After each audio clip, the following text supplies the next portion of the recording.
Hello प्यारे बच्चों, welcome to my channel Edu Paradise. और आज एक नई वीडियो के साथ हम शुरुआत करेंगे हमारे अतीत क्लास 6 में हिस्ट्री चैप्टर 3।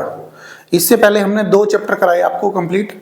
अगर आपको वो दोनों चैप्टर पढ़ने हैं तो हमारी प्लेलिस्ट में जाकर उन चैप्टर को पढ़ सकते हैं।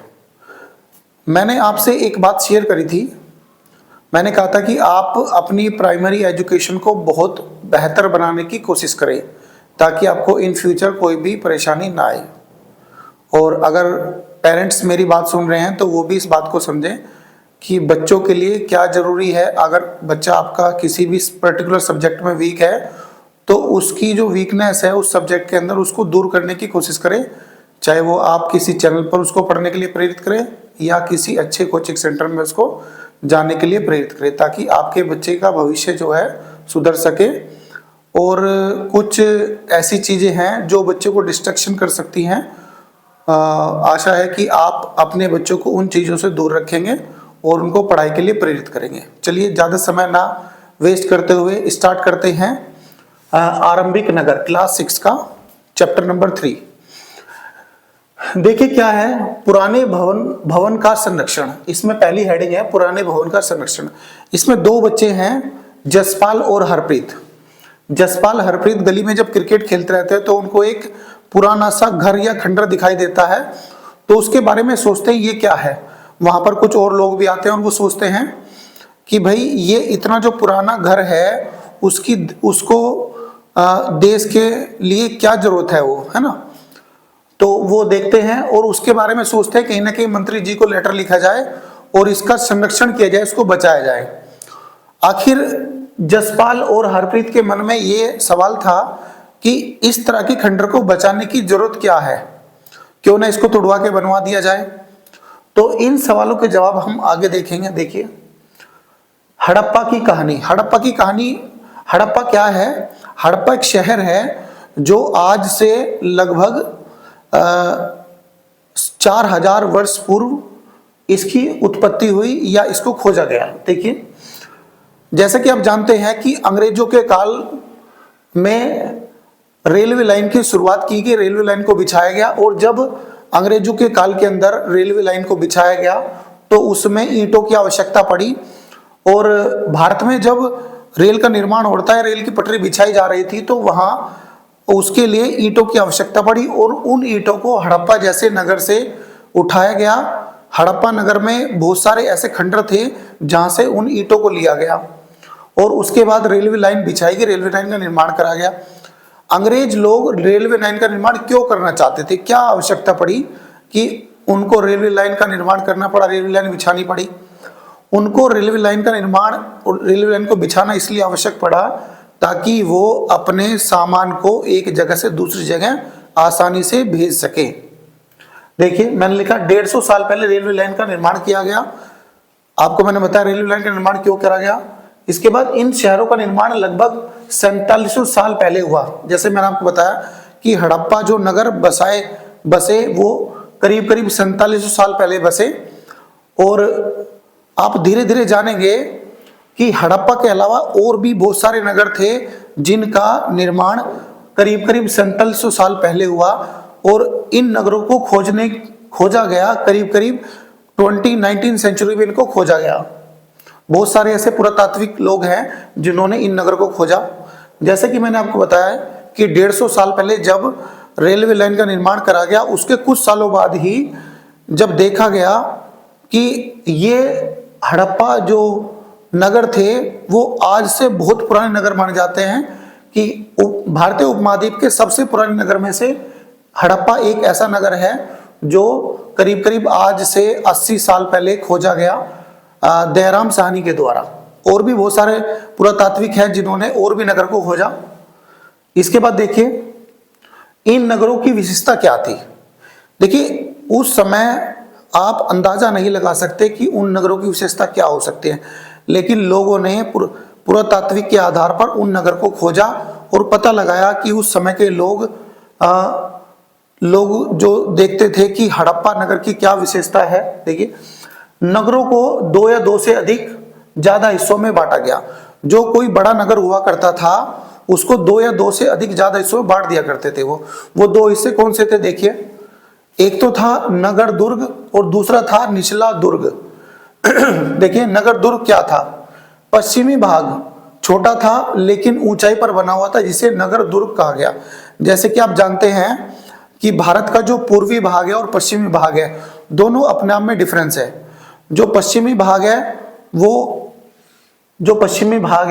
वो ऊंचाई पर बना हुआ है, लेकिन जो पूर्वी हिस्सा है वो निचले पर बना गया है। इसलिए पश्चिमी भाग को जब ऊंचाई पर बनाया गया उसको बोला गया नगर दुर्ग, और जो पूर्वी हिस्सा था, जो निचला हिस्सा था, वो चौड़ा था लेकिन उसको हमने निचला दुर्ग कहा क्योंकि वो नीचे हिस्से पे बना हुआ था। तो ये दो हिस्से थे जो हमने किसी नगर को बांटे, निचले दुर्ग में और नगर दुर्ग में। नगर दुर्ग की भी कुछ विशेषता थी अपने आप में, और उसके बाद निचले दुर्ग की भी अपने आप में कुछ विशेषता पाई गई। देखिए नगर दुर्ग में खास मोहनजोदड़ो के तालाब।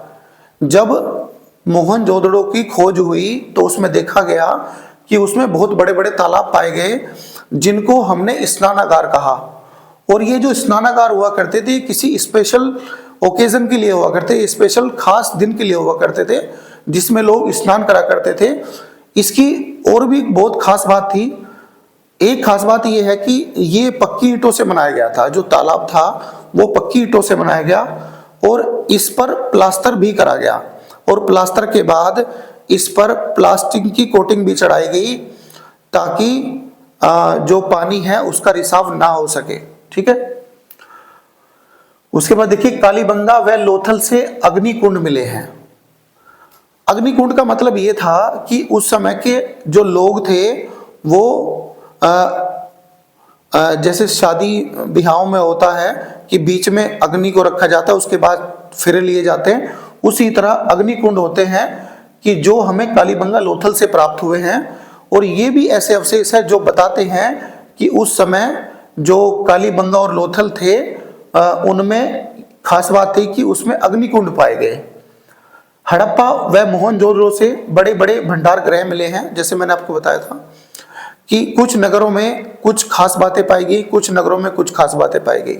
जैसे कालीबंगा लोथल में आपको अग्निकुंड मिले, वैसे ही मोहनजोदड़ो और हड़प्पा से हमें बड़े बड़े भंडार गृह पाए गए, जिसके अंतर्गत हमें उस समय के लोग भोजन को संग्रह करते थे या किन्हीं भी चीजों का संग्रह करके रखते थे, जिनको हम बड़े बड़े भंडार गृह कहा करते थे। इसके बाद आगे देखते हैं हड़प्पा के नगर, नाले और सड़की के बारे में बात करते हैं। देखिए हड़प्पा के नगर उस समय 2 मंजिलें हुआ करते, जिनकी 2 मंजिल होती वो हड़प्पा के नगर माने जाते। और आप देखेंगे कि उन नगर के घरों में भी कुछ खास बातें हुआ करती। वो खास बात क्या थी कि आंगन के चारों ओर कमरे हुआ करते, घरों में अलग अलग स्नानगार हुआ करते, नाले ढके होते थे, हल्की ढलान होती थी, घरों की नालियों को सड़कों की नालियों से जोड़ा जाता, जगह जगह मेन होल हुआ करते, नाले और सड़कें का निर्माण योजनाबद्ध तरीके से होता था। देखिए उस समय के घर 2 मंजिल हुआ करते और हर घर के अंदर स्नानागार पाए जाते थे। आप देखेंगे उसमें कि जो वो घर थे, घर के चारों तरफ कमरे हुआ करते थे, पर्टिकुलर स्नानागार भी हुआ करते। और नालियों की बात करें तो नाले, जो छोटे नाले हुआ करते, जो घरों से जुड़े होते थे छोटे नाले, वो ढके होते थे ताकि उसके अंदर कचरा कूड़ा ना जा सके और उसमें कहीं ना कहीं बाधा ना आ सके। और उन छोटी नालियों को सड़कों की बड़ी नालियों से जोड़ा जाता ताकि उनका पानी बड़े नाले में जा सके। और हर कुछ दूरी पर मेन होल बनाए जा सके।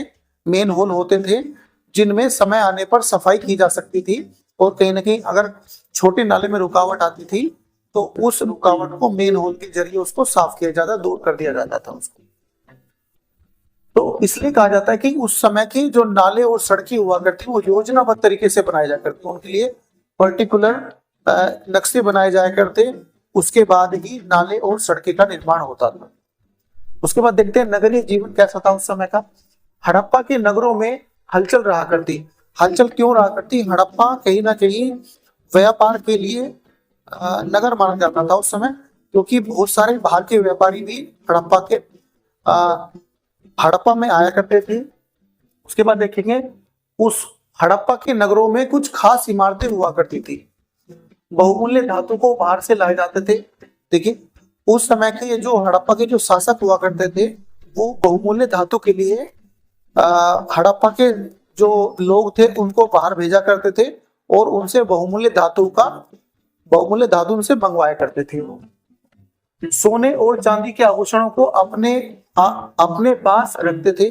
जितनी भी बाहर से जो वस्तुएं आया करती थी, जो बहुमूल्य वस्तु लाया करते थे लोग, उनको वहां के राजा और वहां के शासक अपने पास उनको रख लिया करते, चाहे वो सोने की होती थी, चाहे वो चांदी की, चाहे किसी भी पर्टिकुलर वो धातु की हुआ करती थी।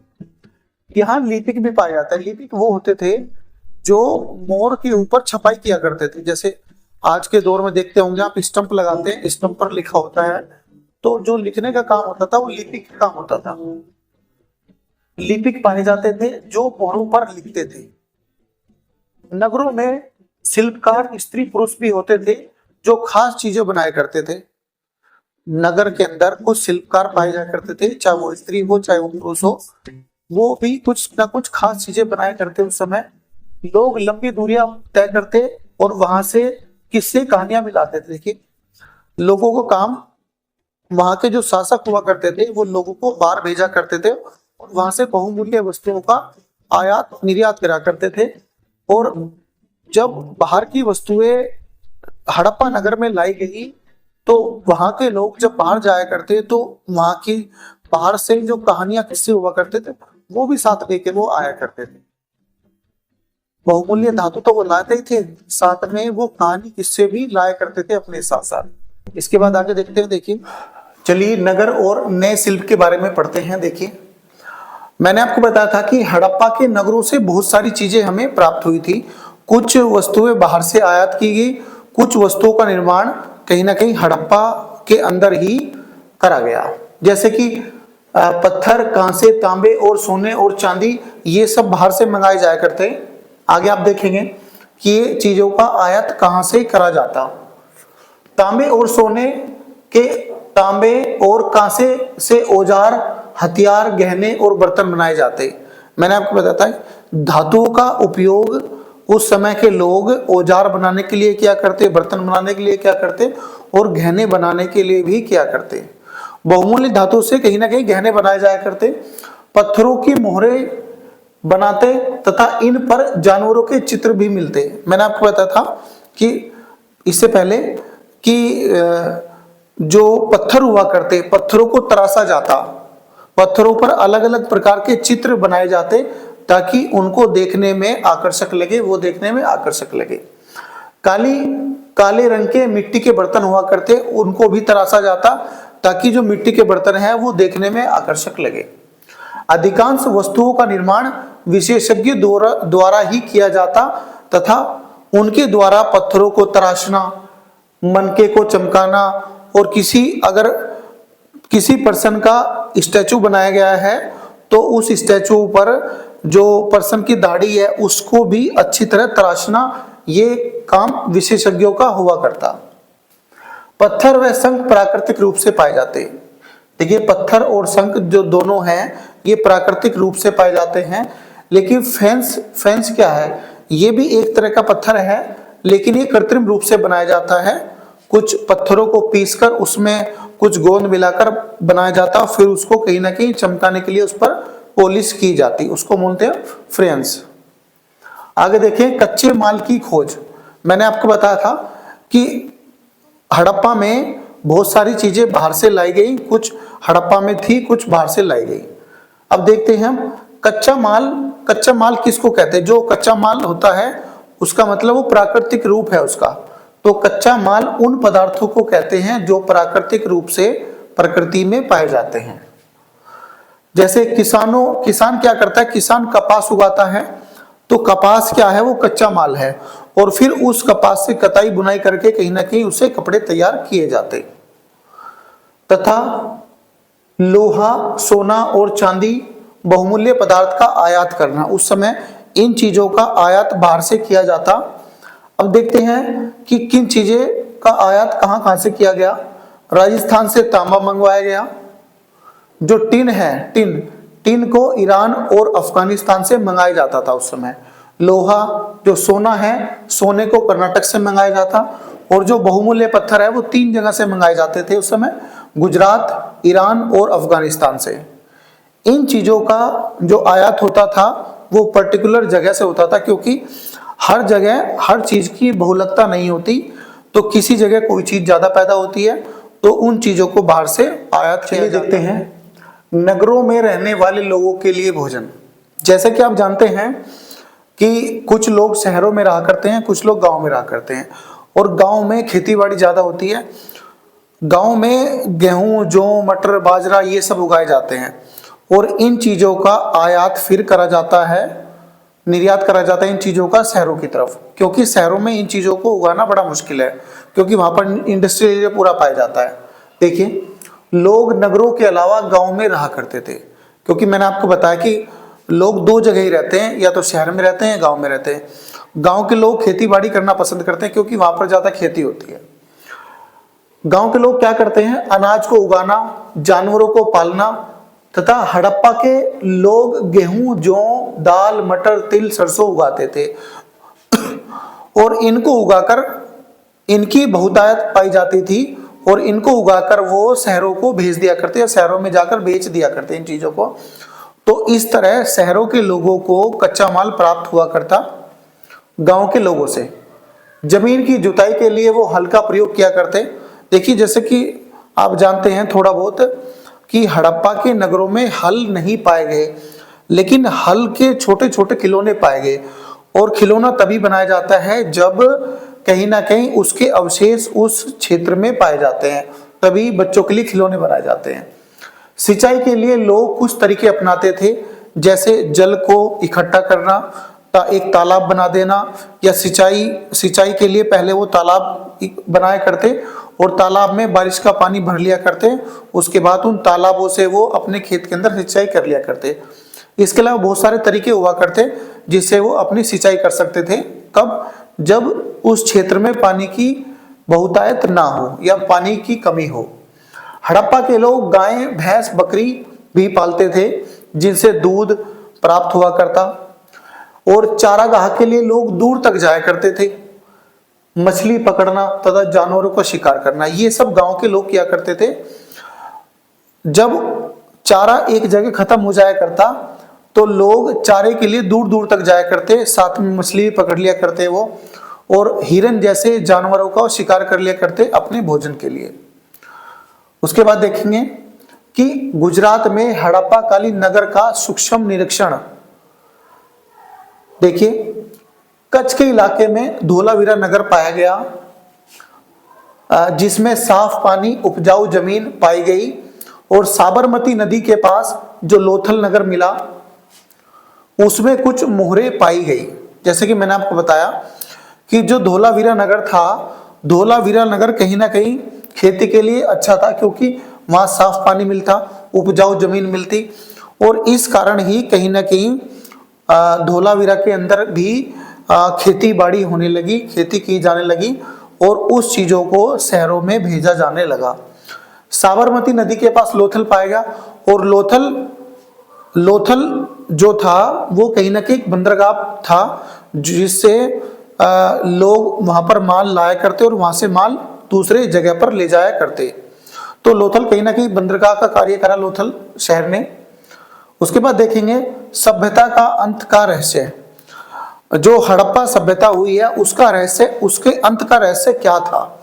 देखिए, अलग अलग पुरातात्विक लोग अलग अलग मत देते हैं इसके ऊपर। कहीं ना कहीं देखिए 3900 साल पहले एक बड़ा बदलाव देखा गया हड़प्पा नगर में, और उसमें देखा गया कहीं ना कहीं हड़प्पा सभ्यता खत्म होने का कारण क्या था, उसको अलग अलग लोगों ने अलग अलग मत दिया। देखिए, लोगों ने कहा कि लोगों ने नगर को छोड़ा, कि लोगों के नगर छोड़ने के बाद कहीं ना कहीं हड़प्पा सभ्यता खत्म हो गई या हड़प्पा नगर की समाप्ति हो गई। दूसरा, कच्चे माल का आयात कम हो गया। कच्चा माल, जैसे मैंने बताया, गांवों से शहरों की तरफ कच्चा माल को भेजा जाता, खाने पीने का जो माल वो शहरों के अंदर भेजा जाता, उसका आयात कम होने से हड़प्पा सभ्यता खत्म हो गई। कचरे का ढेर, बताया जाता है कुछ पुरातात्विक के द्वारा कि इतना कचरे का ढेर हो गया कि हड़प्पा सभ्यता कहीं ना कहीं समाप्त हो गई। उसके बाद अगला कारण क्या था कि जल निकास प्रणाली समाप्त हो गई। कि जल निकास प्रणाली समाप्त का मतलब है कि जो जल नालियों के द्वारा बड़ी नाली मिल जाया करता उसकी निकासी खत्म हो गई और उसी कारण कहीं ना कहीं जो हड़प्पा सभ्यता थी उसका अंत हुआ। अगला कारण क्या था कि नदियां सूख गई। अगर नदियां कहीं ना कहीं सूख जाती तो कहीं ना कहीं उसका जो परिणाम है लोगों को देखने को मिलता और लोग वहां से पलायन कर जाते। क्यों? क्योंकि पानी जानवरों की, खेती बाड़ी की और मानव की आवश्यकता का सबसे महत्वपूर्ण स्रोत माना जाता है। घास के मैदान की समाप्ति।